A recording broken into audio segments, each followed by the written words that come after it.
Wala nang maraming paligoy-ligoy pa, diretso sa punto na. Maiksi lang ang komentaryo, pero diretso sa punto. Maraming kuro-kuro, may tiwali, may totoo. Dito, sa puntong diretso tayo. Punto, diretso.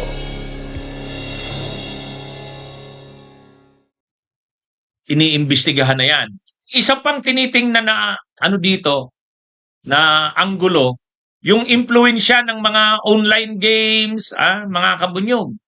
Ito, ayon dito sa balita sa One News PH, pinagplanuhan ang pamamaril. One suspect in Tacloban shooting plays violent online games. Ayon yan sa pulis. Kaya dito, actually, nag-press con si Yussi Claire Castro, pinag-iisipan na daw ng Pangulo na iban yung mga online games na violente. Naglabas na ang CICC ng order na yung online games na yon na nilalaro nung isa doon sa suspect, ay sa isa doon sa CICN, Children in Conflict with the Law, ay iban. Kaya ito mga kabunyog, mga kababayan. Kaya dito, makikita dito yung masama talagang impluwensya nitong mga violent na mga online games. Hindi ko lang natandaan ano bang pangalan ng online games na yon na binana. Naglabas na ang CICC ng pagban. Ano nga yung online game na yon? Sa makakapagbigay sa atin, binana ng CICC. Kaya isa pa yan mga kabunyog sa dito. Kaya kung titingnan natin itong incidenteng ito, malaki ang naging role una ng relatives. Tulad noon yung auntie niya. Napabayaan yung baril. Tapos ang isa pang malaking impluwensya yung mga online games. Roblox ba yan? Roblox. Kaya yan mga kabunyog, mga kababayan. Naglabas na ang CICC, ban na yung Roblox. Kaya talaga. So kaya yan yung concept ng kaya mayroon tayong Juvenile Justice and Welfare Act.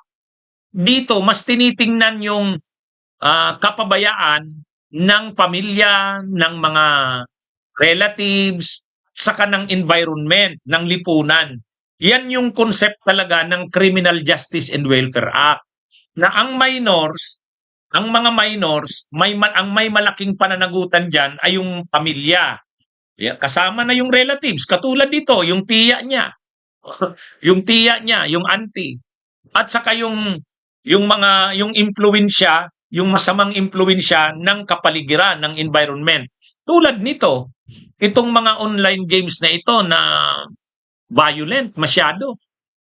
Barilan, patayan, Roblox daw ang pangalan nung games.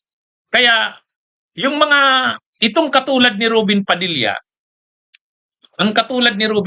nakafocus lang yan noon sa krimen. Ang Juvenile Justice and Welfare Act, paparusahan mo pa rin yung minor. Pero titingnan mo yung pananagutan ng mga magulang, ng mga relatives, ng pamilya, at yung masamang impluwensya ng lipunan. Yan yung tinitingnan dyan. Kasi sa totoo lang, ito pang lumalabas dyan mga kabunyog. Yung makikita nyo doon sa t-shirt nung isa doon, yan Yan. Tingnan nyo yung t-shirt nitong Nash. Kung nakalagay sa t-shirt niya, KMFDM. Yan KMFDM. Yan palang t-shirt na yan na KMFDM, may ibig sabihin pala. Yan may ibig sabihin pala yung KMFDM na yan, mga kabunyog, yung t-shirt na yan. Bakit? Ano bang ibig sabihin niya? Yan palang t-shirt na yan, ang KMFDM ay isang German na industrial banda ito. Ngayon, ang ibig sabihin ng KMFDM, mga kabunyog, Ano pala yan? Ano yun? No pity to the majority. Kung sa Ingles, kasi German yung KMFDM na yan. No pity on the majority. Huwag kang maawa sa mayorya, sa majority. Kaya may pagkaano talaga. Sa maraming shooting incident sa abroad, katulad niyan, ALCS, ayan, naka-t-shirt din siyang KMFDM. Yung Columbine shooter din sa US, naka-ano rin, naka-t-shirt din na ganyan. So, dun pa lang makikita mong ang nangyari dito, itong minor na ito na si Nash, ay hindi simpleng ano lang, mayroong impluwensya talaga yung mga nakikita niya sa internet, sa social media, ano? Katulad niya, no, mga kabunyog. Ha? Kaya ano ito? Oh, yan, oh, nakikita nyo? Yan. Kaya makikita dito na yung ang incidenting ito, hindi lang ito simpleng krimen, kundi yung ano dito, pananagutan ng magulang, ng pamilya, yung ano, impluwensya ng internet, ng mga online games na bayolente, marahas. Tapos ito, yan, kahit sa t-shirt, makikita mo, may ibig sabihin pala yan. KMFDM. Ano yan, oh? Yan din pala yung ginamit doon sa... Ngayon,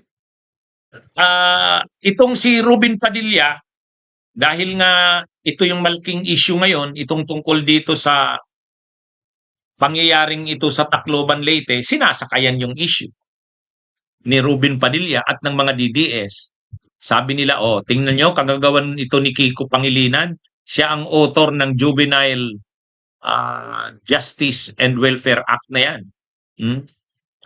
Ayan mga kabunyog, yan yung ano nila ngayon, sinisiraan nila si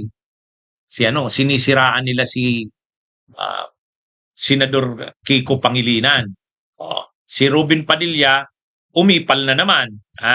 Bunyog, bunyog, halikan na kasama ka.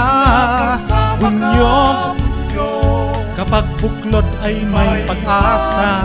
Luzon, Visayas, Mindanao, isa ang pananaw. Sa bagong Pilipinas ang bunyog isisigaw.